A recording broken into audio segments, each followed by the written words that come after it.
ಸ್ಯಾಂಡಲ್ವುಡ್ನಲ್ಲಿ ಸದ್ಯಕ್ಕೆ ರಕ್ಷಿತಾ ಪ್ರೇಮ್ ಅವರ ಮನೆಯಲ್ಲಿ ಒಂದು ಮದುವೆ ಸಂಭ್ರಮ, ಹೊಸ ವರ್ಷ ಆರಂಭದಲ್ಲಿ ಶುಭ ಸಂದರ್ಭ. ಅದರಲ್ಲೂ ವಿಶೇಷವಾಗಿ ಮೇಡಮ್ ತುಂಬಾ ದಿನದ ಮೇಲೆ ಸಿಕ್ಕಿದ್ದಾರೆ. ಮಾತಾಡ್ಸೋಣ, ಹೌದಲ್ವಾ ಮೇಡಮ್? ಹೇಗಿದ್ದೀರಾ ಮೇಡಮ್? ಆಯ್ತು ಮೇಡಮ್, ಈಗ ನಿಮ್ ಅದು ಹೇಗಿದ್ದೀರಾ? ಏನೆಲ್ಲ ವಿಶೇಷತೆಗಳಿದೆ ಸದ್ಯಕ್ಕೆ ರಕ್ಷಿತಾ ಅವ್ರ ಲೈಫ್ ಅಲ್ಲಿ? ನಿಂಗೆ ನೋಡಿ ತುಂಬ ಖುಷಿ ಆಗ್ತಿದೆ. ಫಸ್ಟ್ ಆಫ್ ಆಲ್ ಸಂಕ್ರಾಂತಿಗೆ ಬಂದಿಲ್ಲ ನೀನು, ಆಯಿತಾ? ಬಟ್ ಮೋಸ್ಟ್ ಇಂಪಾರ್ಟೆಂಟ್ಲಿ ನಾನು ಹೇಳ್ದಂಗೆ ನಮ್ಮ ಒಂದು ಫ್ಯಾಮ್ಲಿಯಲ್ಲಿ ತುಂಬ ವರ್ಷಗಳಾದಮೇಲೆ ಒಂದು ಫಂಕ್ಷನ್ ನಡೀತಾ ಇದೆ. ಅದಕ್ಕೆ ಇವತ್ತು ಆ್ಯಕ್ಚುಲಿ ಪ್ರೆಸ್ ಅವ್ರು ಕರೆದಿದ್ದು.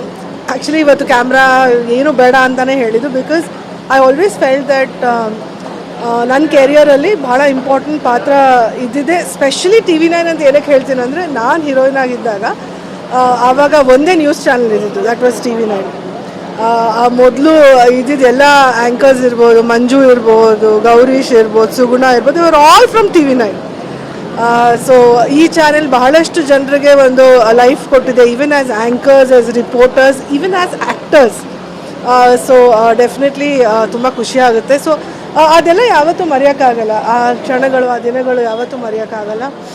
So I'm very happy that ಇವತ್ತು ನೀವೆಲ್ಲರೂ ಬಂದ್ರಿ. It's really nice that you know ಒಂದು ಒಕೇಶನ್ ಸಿಕ್ತು, ಸುಮ್ಮನೆ ಏನೂ ಇಲ್ಲದೇ ನಿಮ್ಗಳ ಹತ್ರ ಮಾತಾಡೋಕ್ಕೆ. So it's nice. ಮೇಡಮ್, ನಿಜ ಒಂದಿಷ್ಟು ದಿನಗಳನ್ನು ಮೆಲ್ಕು ಹಾಕಿದಾಗ ಎಲ್ಲವೂ ನೆನಪಾಗುತ್ತೆ. ನಾನು ಮೊನ್ನೆ ಕೂಡ ಸುಮಾರು ಹಳೆ ಸಿನಿಮಾಗಳು, ಹಾಡುಗಳನ್ನು ನೋಡ್ತಿದ್ದೆ. ಮೇಡಮ್ ಹೆಂಗೆ ಇದೆಲ್ಲ ಜರ್ನಿ ಅಂತ. ಎಸ್ ಮೇಡಮ್, ಈಗಿನ ಸಿನಿಮಾ ಇಂಡಸ್ಟ್ರಿಯ ಸ್ಥಿತಿಗತಿನೆಲ್ಲ ನೋಡಿದಾಗ ನಿಮ್ಗೆ ಆ ಜರ್ನಿ ಎಲ್ಲ ಹೆಂಗೆ ನೆನಪಾಗುತ್ತೆ ಮೇಡಮ್? ಯಾಕಂದರೆ ಟೈಮ್ಸ್ ವರ್ ವೆರಿ ಡಿಫ್ರೆಂಟ್ ಕಣೋ. ಆವಾಗ ನಾನು ಆವಾಗ ಕೂಡ ಹೇಳ್ತಾ ಇದ್ದೆ, ಅಷ್ಟು ಯೂಟ್ಯೂಬರ್ಸ್ ಅನ್ನೋದು ಕಾನ್ಸೆಪ್ಟೇ ಇರಲಿಲ್ಲ ನಮ್ಮಲ್ಲಿ. ಆ್ಯಂಡ್ ಒಂದು ನ್ಯೂಸ್ ಚಾನೆಲ್ ಅಂದರೆ ಬಹುಶಃ TV9 ಮತ್ತು Udaya news I think was there, TV news ಚಾನೆಲ್ಗಳು ಕೂಡ ಕಡಿಮೆ ಇತ್ತು. ಬಟ್ ಇಂಡಸ್ಟ್ರಿಯಲ್ ಆ ಟೈಮಲ್ಲಿ ಬಾಂಡ್ ಭಾಳ ಕ್ಲೋಸ್ ಆಗಿದ್ವಿ ನಾವೆಲ್ಲರೂ. ಬಿಕಾಸ್ ಕ್ಯಾರವೆನ್ ಇರಲಿಲ್ಲ, so we were all sitting together, ಊಟ ಜೊತೆಲಿ ಮಾಡ್ತಿದ್ದೆ. The industry was more beautiful at that point of time. ಇಷ್ಟು ಕಮರ್ಷಿಯಲ್ ಇರಲಿಲ್ಲ, to be very honest.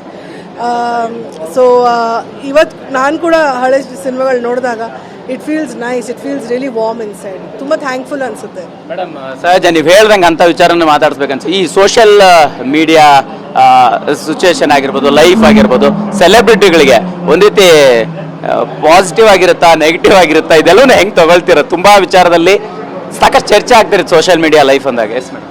Actually ಎರಡು one coin has two angles ಅಂತಲ್ಲ, ಟೂ ಹೆಡ್ಸ್ ಆ್ಯಂಡ್ ಟೇಲ್ಸ್ ಎರಡೂ ಇದೆ ಅನಿಸುತ್ತೆ ಅದರಲ್ಲಿ. ಏನಕ್ಕೆ ಅಂದರೆ, ನನಗೇನಾದರೂ ನನ್ನ ವೈಯಕ್ತಿಕ ಏನಾದರೂ ಒಂದು ಸ್ಟೇಟ್ಮೆಂಟ್ ಹಾಕಬೇಕು ಅಂದರೆ ಪ್ರತಿಯೊಬ್ಬರಿಗೂ ಕರೆಯೋ ಅವಶ್ಯಕತೆ ಇರಲ್ಲ. ಇನ್ಸ್ಟಾಗ್ರಾಮಲ್ಲಿ ಅಥವಾ ಸೋಷಿಯಲ್ ಮೀಡಿಯಾಲಿ ಒಂದು ಸ್ಟೇಟಸ್ ಹಾಕಿದ್ರೆ ಎಲ್ಲರೂ ಕಾಪಿ ಮಾಡ್ತಾರೆ, ಎಲ್ಲರೂ ತಗೋತಾರೆ ಅದನ್ನು. But also it has its own negativities ಕೂಡ ಇದೆ. ಟ್ರೋಲಿಂಗ್ ಇರ್ಬೋದು, ಅಥವಾ ಏನಾದರೂ ಒಂದು ಕಡೆಯಿಂದ ಒಂದು ಡೈಲಾಗ್ ತೆಗೆದ್ಬಿಟ್ಟು ಬೇರೆ ಕಡೆ ಹಾಕೋದಿರ್ಬೋದು. ಸೊ ಪಾಸಿಟಿವ್ ನೆಗೆಟಿವ್ ಎಲ್ಲದರಲ್ಲೂ ಇದೆ. ಮೊದಲು ಆ ಥರ ಆಗ್ತಿರಲಿಲ್ಲ. But I think we have to go with the times ಕಣೋ, we have to go with the flow ಅನಿಸುತ್ತೆ ನನಗೆ. ಬಟ್ ಆ್ಯಸ್ ಅಂದರೆ troll, I know very honestly, ಅಂದರೆ ಟ್ರೋಲ್ ಮಾಡೋಕ್ಕೆ ನಾನೇ ಅಂತಲ್ಲ, ತುಂಬ ಜನರು ಟ್ರೋಲ್ ಮಾಡ್ತಾರೆ. It's become a part of our lives. Best thing is to sometimes, ನನಗೆ ಮೋಸ್ಟ್ ಇಂಪಾರ್ಟೆಂಟ್ಲಿ ಸೋಷಿಯಲ್ ಮೀಡಿಯಾಲಿ ಏನಿರೋದಂದರೆ ಒಂದು ಬ್ಲಾಕ್ ಬಟನ್ ಇದೆ. If you don't want to see something, just block it. That's the best thing about social media. So ನಾನು ಅಷ್ಟೇ actually ತಲೆ ಕೆಡಿಸ್ಕೊಳ್ಳಲ್ಲ.